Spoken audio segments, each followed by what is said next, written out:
Жетісу арнасынан келдік аға. Айта қой. Ел қамы деген бағдарлама біздікі. Ауылдың тыныс-тіршілігімен танысып көріп жүрміз.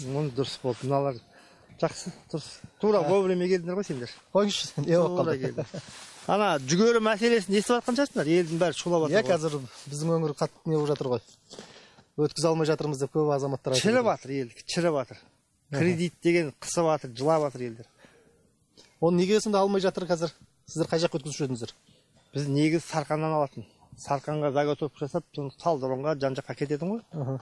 Биыл мін жоқ, жатыр көкөз, бәріміз жатыр. Аушым алатын жер жоқ қой. Алатын жер жоқ. Ана Қытайға алатын, Қытайды оны жауып тұрады.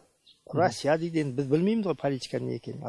Дәрігерлік амбулатория бірдеңе бар ма? Жақсы, бәрі жақсы. Бізде дәрігерлік амбулатория бар ғой, біздің ауылдың дата ұйымшылдығы медпункт ауыл өзі салып берді. Өздеріңіз салдыңыздар ма? Өкіметтен вообще бізге көмегі жоқ қой, өкімет вообще бізге түк бермейді.